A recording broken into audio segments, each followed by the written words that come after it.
Welcome back, everybody. As you will have gathered by the title of this video, I'm doing a tag video today. It's the 21 questions tag. I was tagged by the lovely Karla over at Aussie Fragrance. Yeah, I apologise, Karla, that it's taken me so long to get around to doing this, but here I am, I'm doing it. I'm just going to jump straight in because we've got 21 questions to get through and I know how much I like to talk, so I'm going to try and keep it succinct. Let's see how we go. Question number 1, have you been to a school for perfumery? No, I have not. I am trying to train my nose, and the one good thing that came out of COVID for me was the fact that a lot of things that were previously unavailable to me are now available to me, i.e. classes through the Institute of Art and Olfaction. They have now started running online classes, which is fantastic. They are often run at really weird times, like 3 o'clock in the morning my time, because they're obviously based in the US. But I have signed up for a few of those and I've attended a couple and I'm really enjoying them. I also attend masterclasses through the local perfumery. It is perfume education, but it's not perfume education in terms of training your nose or understanding how to compose a fragrance. Those classes, the master classes, are more around educating you on the history of perfume and the history of a particular house that they might be showcasing at a particular time. And they'll often get the creative directors or the perfumers themselves coming in and talking at these master classes, which is so cool. And I recently did one with Ormond Jane, which you all know I love Ormond Jane. They're my favourite perfume house, and Linda Pilkington herself came in and ran that class and I was grinning from ear to ear. I was fangirling so bad in that class. Really enjoyed it. It was fantastic to be able to just get her perspective, you know, straight from her mouth and or from her mind, and it was just fantastic. And she was so captivating. I could have sat there and listened to her for 3 hours. Honestly, she speaks so well, and she articulates her thought processes so well, and the way she describes her fragrances and, you know, the intent behind the perfume that she creates in terms of the concepts that she comes up with. They're really good. I really enjoy them. But no, I've never attended a school of perfumery. I recently just did a live stream on Instagram with my friend James, aka Houdini Scent of the Day, and I had asked him for some advice on what raw materials I should maybe look to get initially, because I do want to start getting more raw materials to try and train my nose a little bit better. Not necessarily with the intent of creating perfume as such, but just being able to really understand how things smell in their native format, particularly when it comes to things that I can't readily access in nature, like, you know, flowers that I just never smell in my area, or synthetics that have been developed to mimic things in the natural world, which may not smell exactly like those things. So, I want to train my nose, okay? So I'm trying to learn. So I had a really good live stream with James. We talked for about an hour and a half and we still didn't get through everything. So I'm really grateful for his time and his advice on that. So I will be maybe posting a little bit more about that in future. Question number 2, do you consider yourself to be addicted to fragrances? Addiction is a very strong word and it doesn't have great connotations. To me, when I think about addiction, I think about having a compulsion to do something. I don't know if I would classify how I wear fragrances as being a compulsion. I feel like I definitely enjoy it and I love smelling things, and it's definitely a passion to understand how things smell. And I love the fact that scent is so closely linked to emotion and memory. But I don't necessarily know if I would say that I have a compulsion to smell fragrances or a compulsion to have fragrances or to wear them. So I prefer it. So no, my answer to the question is no, I don't think I'm addicted. I may have an unhealthy shopping habit when it comes to fragrances, but I don't think that I'm addicted to them, no. I think I just have a real passion for it.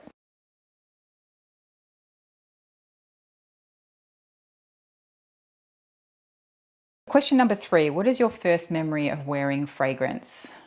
I don't know how old I was very young, but my mother was very much into collecting crystal things, right? So anything made out of crystal, glasses, trinkets, and her dresser was piled high with all these, like she had a crystal jewelry box, she had a crystal tray, and then all these other little trinkets on it. And one of the things that she had was a crystal perfume bottle with one of the old-fashioned sort of puffer atomizers. It didn't work. It did at one point have perfume in it long before I was born, but it no longer worked. The puffer didn't work anymore.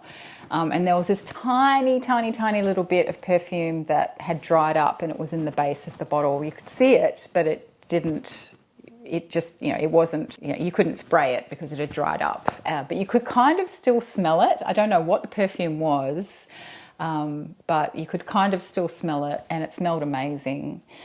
And I couldn't wear that fragrance, obviously, because we couldn't spray it, but that is what I was fascinated with, this bottle that she had and this puffer and the perfume. And I remember always trying to smell it and always wishing that we could get that last little bit of perfume out of the bottle. And but consequently, when I was at her dresser looking at it or playing with it, and usually that was when she was getting ready to go out or something like that, she would let me, I would then sniff her actual perfume, which was Estee Lauder's Youth Dew. That's her signature scent. It's the only perfume I've ever known her to wear. So playing with my mother's perfume basically is my first memory of wearing and exposure to fragrance. And I did have little perfumes and things that came with, I think, Barbie dolls and other dolls and toys and stuff. So there is that to consider as well, I suppose. But I think then my next step up was, getting exposed to things like body sprays and being given a little bottle of 4711. First fragrance you purchased with your own money? Yeah, so I had a lot of fragrances before I actually bought one for myself. And I don't know if that's a good thing or a bad thing. It just is what it is, I guess. But my first fragrance that I bought for myself was Bulgari's Eau de Vert, the green tea one. And I was in my early 20s when I bought that. And I remember going into the Bulgari store and being very uncomfortable because I'd never been into a luxury store before and I didn't know how it worked. And, I was just a lowly university student who was wearing jeans and a t-shirt in this really high-end store. And but I knew what I wanted. I went in there with the specific purpose of getting the fragrance. They didn't actually sell the fragrances in that store. They only had like the jewelry and the handbags and stuff. So I felt like a bit of an idiot. But I ended up then going to the local department store and purchasing the fragrance. And I really loved that fragrance. And I'm really sad that it's been discontinued. But that was the first fragrance that I bought for myself. And I felt so grown up because it was a lot of money for me back then. It's still a lot of money now. I think it was about $100 and something, $140 maybe for that bottle. And I just remember thinking, wow, that's a lot of money. But I felt so grown up to have gone in and purchased it myself. What is the oldest fragrance in your collection? Well, the oldest bottle that I have in my collection is a vintage bottle of Chanel No. 5, and I think I dated it to either the late 1960s or possibly early 1970s. I can't quite remember now. But the bottle that I've had in my collection for the longest is a bottle of Bulgari's Voile de Jasmine, which I think was the second bottle that I bought for myself. And that came after Eau de Verte, obviously. And that one is still in my collection. I haven't used it all up, but that's also been discontinued, sadly. But that's the oldest bottle. That's the bottle that I've had for the longest out of all the bottles in my collection. Question number 6 is name a fragrance that you can't stand to smell. I don't know if there's any fragrance that I can't stand. You know, I mean, that's a really powerful statement. There are certainly fragrances that I prefer not to smell. There are certain fragrances that definitely aren't my favorite and that I wouldn't wear myself. And it's hard because some things that don't smell good on me necessarily are things that I think smell really good on other people. So Oud Ispahan is a good example of that. On me, it literally smells like poop. It smells like I've stepped in something. But on other people, it smells amazing. So maybe Oud Ispahan, Herbe Pura, maybe by Xerjoff is another one that doesn't smell so great on me. But again, I don't mind it on other people, so it's hard. It's hard to answer that question. I think there are certain notes that I don't particularly like really dirty musks or really dirty or barnyardy kind of ouds. But that's as close as I can get to say that a fragrance that I can't stand to smell. Favorite food? Well, this is going to be a really boring answer, but I eat plant-based, so I don't eat dairy and I don't eat meat. Occasionally I'll have a little bit of dairy. You know, I'm not super strict about it, but occasionally I might have a piece of cheese or something because I really love cheese.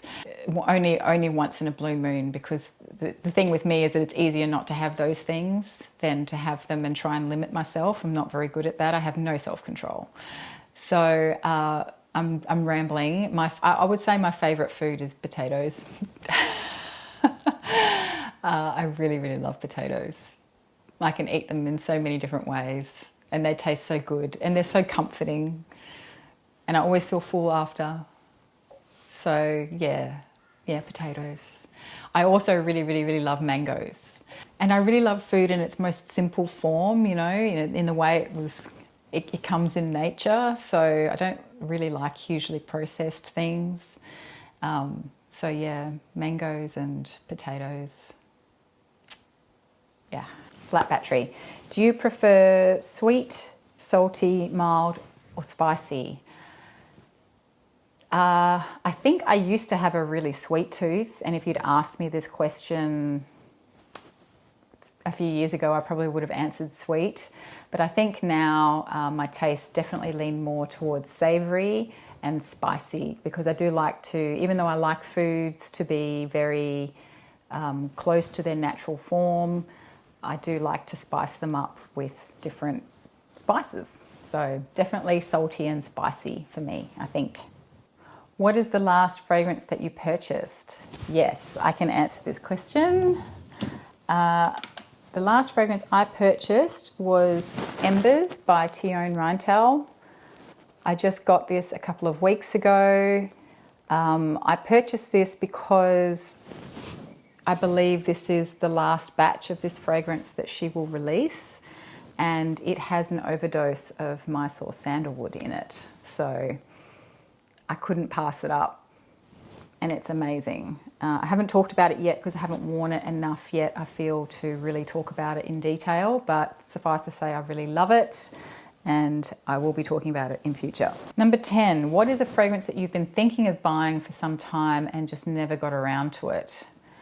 Well, actually, interestingly enough, there was a fragrance that was on my wish list for a really long time, and my friend Emma bought it for me for my birthday. So it recently got scratched off my wish list, and that was Narcotic V by Nasomato. So that I had that on my wish list for a long time. I'd been wanting that for a few years, and for some reason just never got around to it, and now I have it, so I'm very happy about that. But I guess another one that's on my list is Iris Silver Mist by Serge Lutens, but I can't get that here. I don't think. I've never seen it in Australia for sale, so I think I actually have to go to the Paris store to get my hands on it, unfortunately.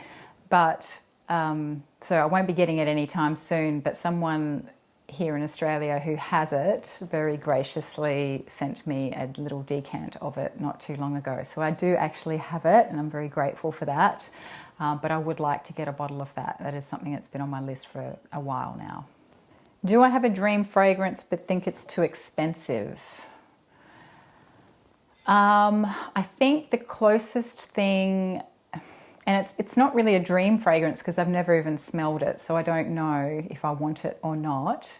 But there is a house called Grossmith in the UK, and I saw a documentary on them a couple of years ago where, so it's a house that, it's a really old house that kind of closed, you know, and then somebody, I can't remember if they were a descendant of the original owners of the house or if he had picked up this book of formulations in an auction or something. I can't remember. It's really bizarre. I have a feeling he's a descendant of whoever started the house originally. And basically he reinvigorated this house and brought it back to life with all the original formulations that they had. Apparently their fragrances are really fantastic. There is one fragrance that gets talked about, I think, the most, and that is, it's like a rose fragrance, I think. But like I said, I've never smelled it, but it is quite pricey. I think it's around $800 or something a bottle. So it's probably a bit too much for me, but I can't actually get hold of it. So I don't really know if I want it or not because I've never smelled it. I might smell it and go, oh, I don't really like it that much. But I would love to try them, put it that way. I'd love to try them. Question number 12, what is the cheapest fragrance in your collection and do you like it?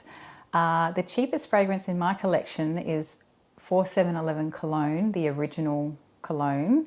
And yes, I still like it. I love wearing it in summertime, and I think I will always want a bottle of 4711 in my collection, particularly as I live in a really hot climate for most of the year. So it's good for hot weather. If you live in cold weather, probably not going to be a great one for you. And I just need to have a sip of my coffee because it's getting cold and I'm losing my voice. Question number 13, what is the most expensive fragrance in your collection?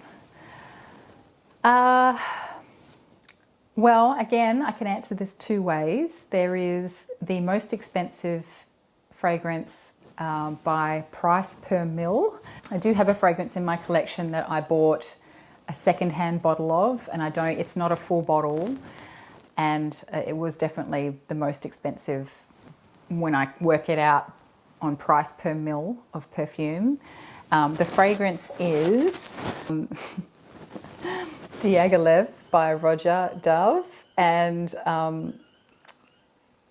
you will see that this bottle is very banged up. So there's like a chip off this corner here, there's another chip somewhere else, there's a chip off this corner here. This is not the original lid. The original lid is black, I believe, or black crystals. And the label is all scratched up. The bottle has definitely seen better days. So for that reason, I was able to pick this up at a much cheaper price than what you would pay, obviously, if it was new. And it's not a full bottle. It's about a third full. So I think this is a 100 ml bottle, so it'll be about 30 mils. And oh my God, it smells amazing. I'm so glad to have this. I don't care that the bottle it looks like trash because it's obviously been dropped a few times, I think. But the fragrance is incredible and I'm so glad to have it. But I think new here in Australia, this goes for well over $1,000 a bottle, and there's just no way that I could pay that much for a perfume. I just can't afford it, but wow, this is amazing. So I can't photograph it for Instagram. It's not Instagrammable, this bottle, but the fragrance is so dreamy and I'm so glad that I have it. If I talk about the most expensive bottle that I've bought, then I would say probably Oud Violet Intense by Fragrance du Bois is the most, because I did buy that new, and I think that's the most expensive bottle that I have. Question number 14. Does your partner wear fragrances, and are there any that he or she does not like on you? Yes, Matt does wear fragrances. He definitely doesn't wear fragrances like I wear fragrances. He often will go many days without wearing anything, and he seems to wear fragrances more at nighttime actually than he does during the day. So that's interesting. But is there any that he doesn't like on me? Yes, there is a fragrance. So he doesn't like Iris Poudre by Frederic Malle on me. I wore that.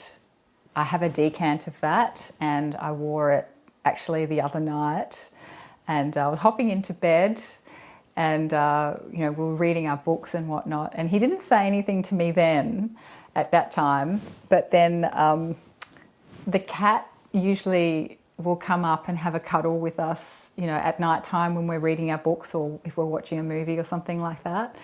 And he usually comes to me. He usually sit on my lap, and he he jumped up onto the bed, and I'm reading my book, and he starts to approach me, and then it's like he just hit a wall.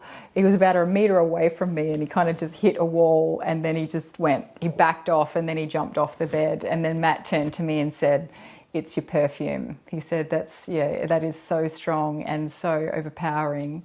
And he wasn't a fan, and obviously the cat wasn't either, but I just thought that was really funny. But I really love it, so I don't care, I'm going to wear it anyway. Question number 15. Is it common or rare for people in your area to wear fragrances?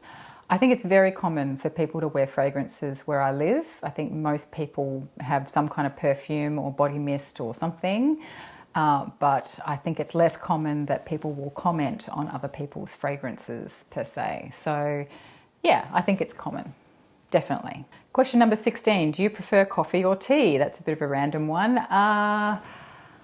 Look, I love both tea and coffee. I do go through phases of not drinking coffee, whereas I pretty much drink tea all year round.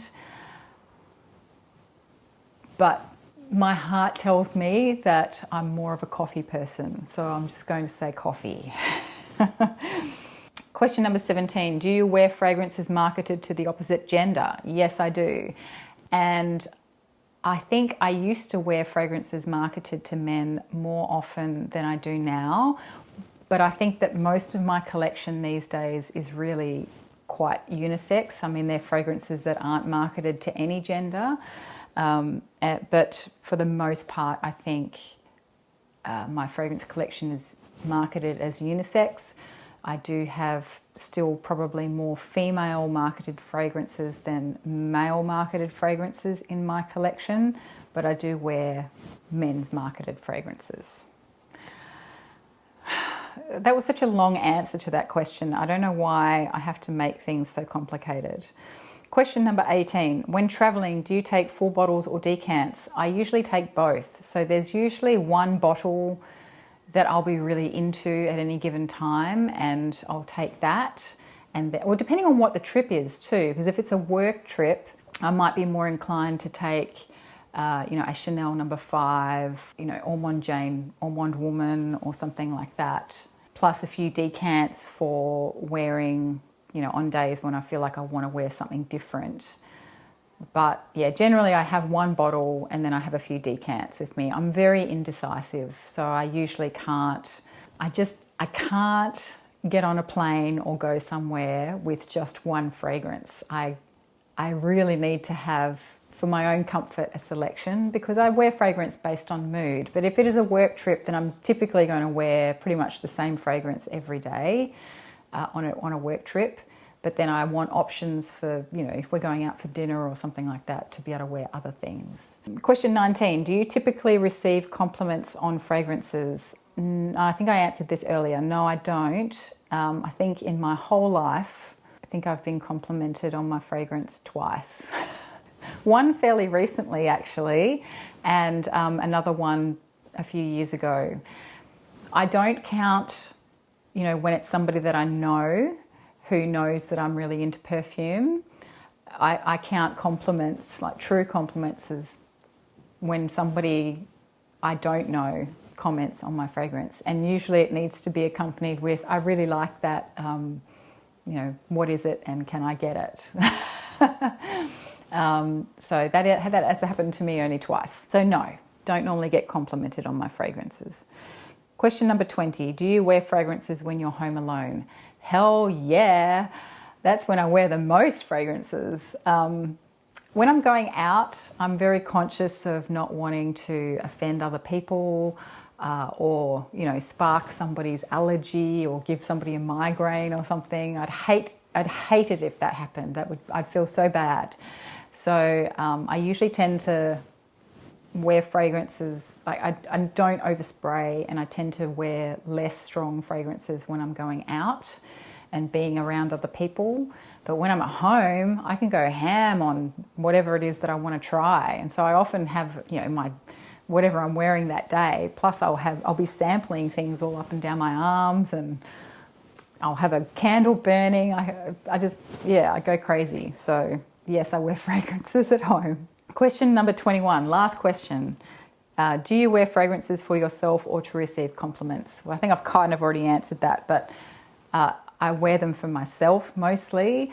I wear fragrance based on mood, or if I want to enhance my mood. So, you know, if I want to boost my confidence or something, there's certain fragrances that I will gravitate towards. I don't wear fragrances to get compliments because, again, I hardly ever get compliments on my fragrances. However, you know, obviously if I'm going out and I'm being amongst other people, I do want to be presentable, you know. I want to feel confident, but I also want to feel put together, and I want other people to think that I'm put together. So, yeah, I do wear, I would say that I do wear fragrances. I'm conscious of other people and what other people might think when I put a fragrance on, but I don't wear a fragrance to get compliments from other people. So that is it. That is the 21 questions. Thank you so much, Karla, for tagging me in this. I don't know who did the tag originally, so I will try and find out who it was and put their information in the description box below, so you can go check out the other tags or the other videos in relation to this tag. But otherwise, I hope you enjoyed this. It was a bit of fun. They're pretty good questions actually, and I'm not going to tag anyone in particular because it's, you know, I'm really late to the game on this. It's taken me a while to get around to doing it, so I don't know who else has done it and who hasn't. So if you haven't done it and you're watching and you want to do it, then just do it. Even if you don't have a YouTube channel, if you have like an Instagram or something, if you're in Fragcom on Instagram, then by all means do it there. Put it in your stories and tag me so that I can find your answers, because it's an interesting one. Anyway, thanks so much for watching. I hope you enjoyed it, and I'll see you in the next one. Bye.